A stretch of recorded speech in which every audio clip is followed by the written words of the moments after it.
Hello everyone.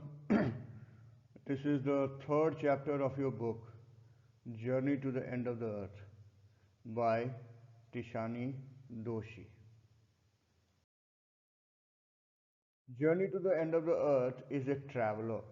What do you understand by a travelogue? Travelogue is a description, a detail of a travel which has been undertaken by someone. The narrator gives an account of a journey to Antarctica under the program Students on Ice, led by Geoff Green in the Russian vessel Academic Sokolsky. Under this program, high school students are taken to the ends of the world and provided inspiring educational opportunities which will help them to encourage in developing a new understanding and respect for our planet. It provides the students an ample opportunity to understand how global temperature can be a big threat to human existence. It inculcates a new understanding in them. Geoff Green, who started this program, he thinks that high school students are the future policymakers. He offers the future generation a life-changing experience at an age when they are ready to observe, learn, and most importantly, act and can help in saving the earth from ecological dangers and the effects of global warming. The narrator says, if you want to understand the earth's past, present and future, Antarctica is the place to go. The study of this region is useful to us because the world's geological history is trapped in Antarctica. So in a nutshell, this is all this particular chapter covers about. Now we begin with this travelogue. Author says that uh, she was aboard a Russian research vessel, Academic Sokolsky, and they were moving towards the coldest, driest, windiest continent in the world, and that is Antarctica. Her journey began at 13.09 degrees north of the equator in Madras, which is now known as Chennai, and involved crossing 9 time zones, 6 checkpoints, 3 bodies of water, and at least as many ecospheres. And by the time author set her foot on Antarctic continent, she had been almost traveling for around 100 hours in combination of a car, an aeroplane, and a ship. So her first emotion when she finally landed on Antarctica was of relief, which was followed with great wonder. Wonder on what? Wonder at its immensity, the size of the continent, its isolation. But the thing that struck very sharply to her mind was that how there could ever have been a time when India and Antarctica were part of the same landmass. Now, if we have studied geography, we have come across this. And so, the next part of this chapter, the author discusses about the history. Part of history. Author says 650 million years ago, a giant amalgamated southern supercontinent Gondwana did indeed exist, centered roughly around the present day Antarctica. Now, the students of geography will very much be able to associate all these terms and things which are mentioned over there.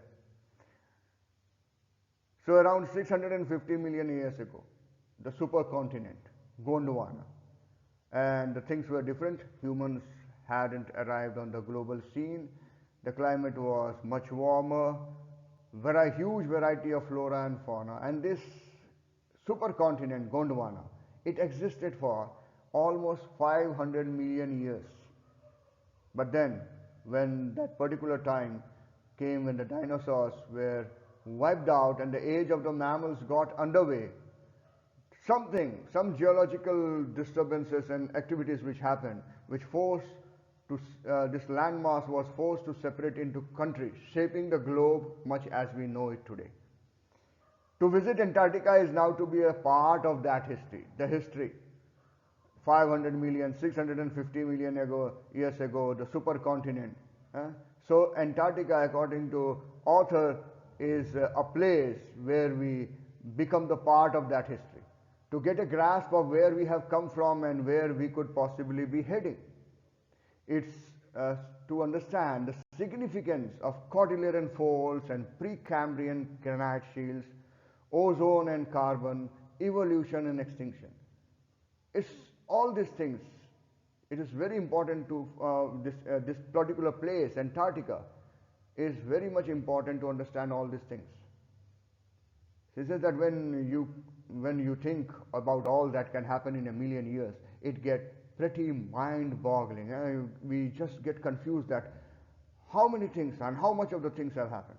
Now just imagine India pushing northwards, jamming against Asia to buckle its crust and form the Himalayas. Now, if you remember the chapter from last year, the Silk Route, wherein Nick Middleton had described about the marine life found in Himalaya. So that is the reason. Tethys, which was earlier there, and it was because of this landmass crashing against Asian continent that the Himalayas were created. South America drifting off to join North America, opening up the Drake Passes to create a cold circumpolar current, keeping Antarctic frigid, desolate, and at the bottom of the world. So just from one part of landmass, one is where we live in India, where the climate is totally different. Another part shifted towards south, and because of certain geographical phenomena, it became frigid, completely separate from the main earth mass and situated now at the bottom of the world, as they say. For a sun-worshipping South Indian like myself, 2 weeks in a place where 90% of the Earth's total ice volumes are stored is a chilling prospect. Chilling prospect. Now try to understand it. Not just for circulatory and metabolic function, but also for imagination. How? So much of nothing else, only ice, nothing else. Author says that it was just like walking on a large ping pong ball, the table tennis ball, but it was without any human markers. No trees, no advertising boards, no buildings, no sign of human civilization. And when you are over there, author says that you lose all earthly sense of perspective and time here. The visual scale ranges from microscopic to mighty. Whatever you see, the range is very big. From microscopic organism to big mighty things, midges and mites to blue whales, and icebergs as big as countries. The largest recorded was the size of Belgium. Days go on and on and on in surreal 24-hour austral summer light. Again, this is a geographical phenomenon, and for many months it is 24-hour sunlight at Antarctica and a ubiquitous silence, complete silence, only interrupted by occasional avalanche. Avalanche is shifting of the ice mass or the snow or breaking up of the ice sheets that break that silence.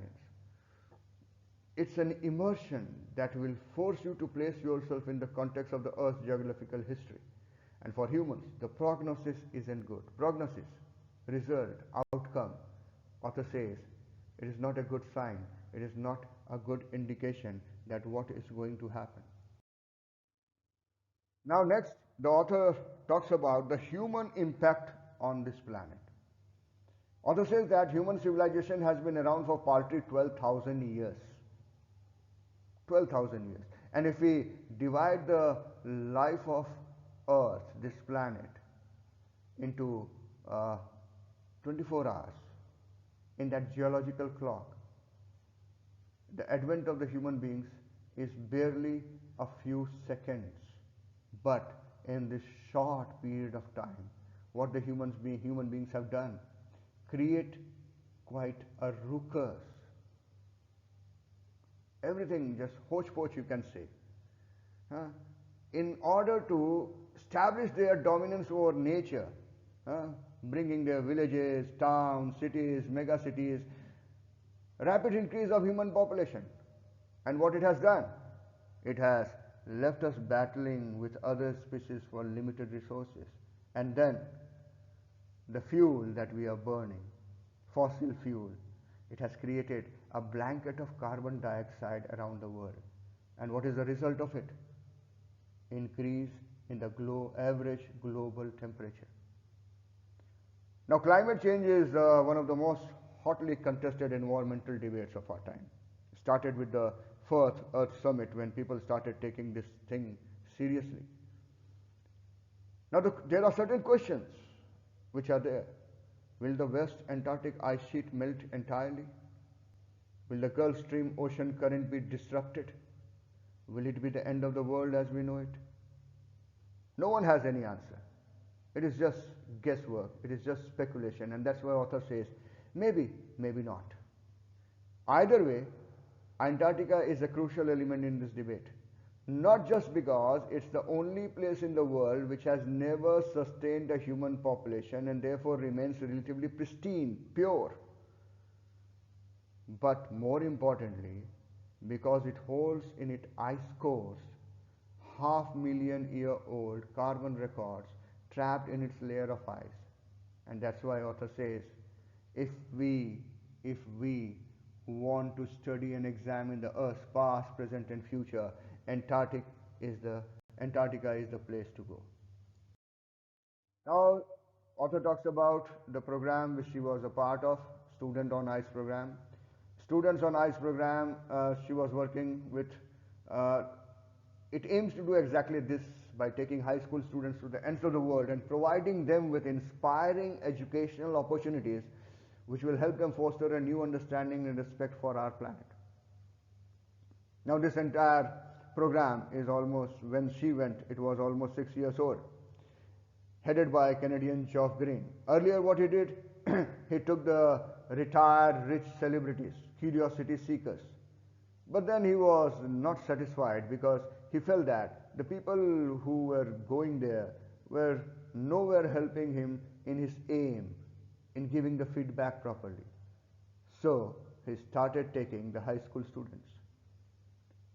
And with this program, the author feels that he offers the future generation of policy makers a life-changing experience at an age when they are ready to absorb, learn, and most importantly act, because this particular age is the age where there is a tendency to absorb, learn, and most importantly, as this particular age is full of energy, so there is that feeling of taking some action, work upon the things.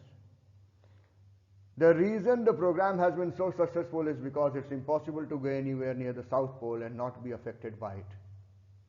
It's easy to be blazed about polar ice caps melting while sitting in the comfort zone of our respective latitude and longitude. But you can visibly see glaciers retreating and ice shelves collapsing. You begin to realize that the threat of global warming is very real. We can be sitting in our drawing rooms. Every year we talk about. This year the temperature has gone 45 degrees. Okay, we just talk about from 44 degree to 45 degree or 47 degree or 48 degree. But we exactly don't understand the gravity of the whole thing. Author says, when you are there at Antarctica and when you see the glaciers retreating, ice shelves collapsing, that gives you a realization that this global warming, the threat of global warming is not just a talk, it's a real thing. Now, Antarctica, because of our simple ecosystem and lack of biodiversity, is a perfect place to study how little changes in the environment can have big repercussions, big reactions. Take the microscopic phytoplankton. Now, she talks about this microscopic phytoplankton, who are the grasses of the sea, which help the entire Southern Ocean's food chain. Now, this single-cell plant, by the process of photosynthesis, they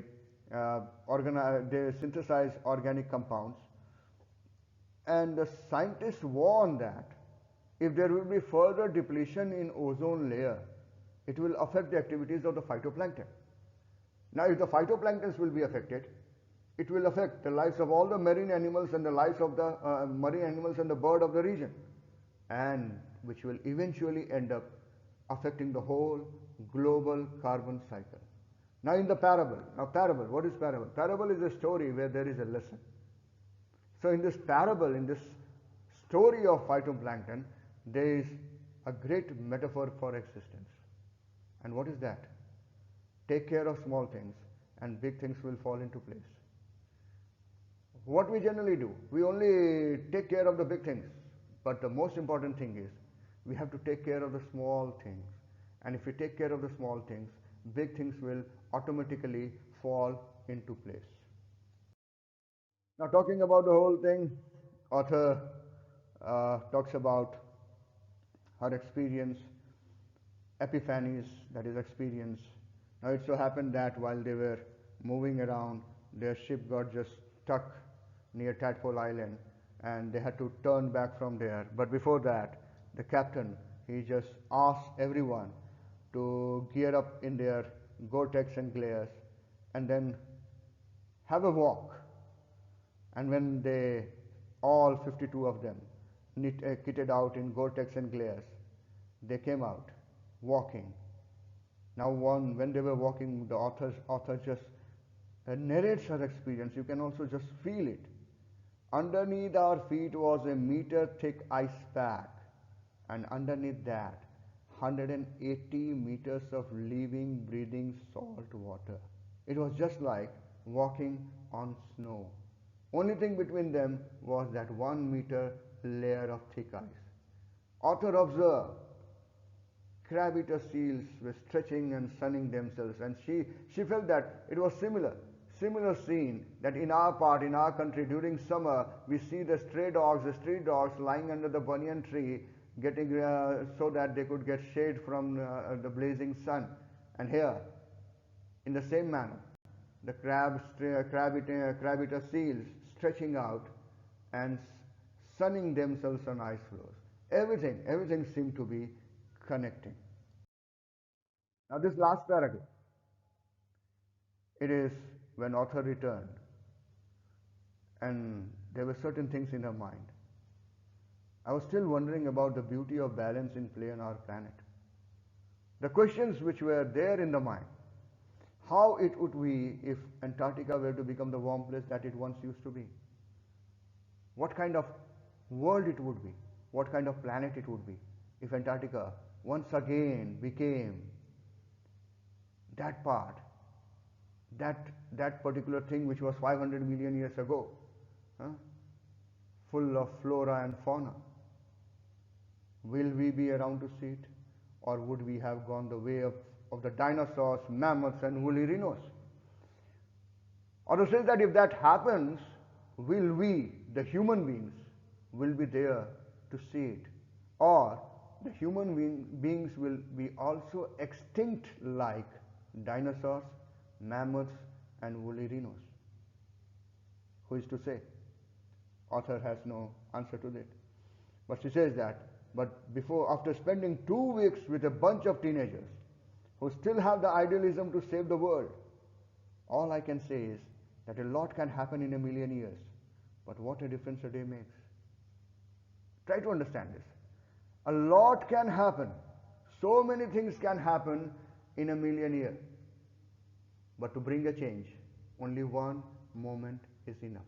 And why the author says so? Because she went to Antarctica, and that gave her the realization about the global threat that is being created by the human beings all around, disturbing the entire ecological balance, disturbing the environment, and creating a ruckus over the entire planet. That realization was because of some moment spent on Antarctica, and that's why author says, all I can say is that a lot can happen in a million years, but what a difference a day makes. That's all in the chapter. Thank you.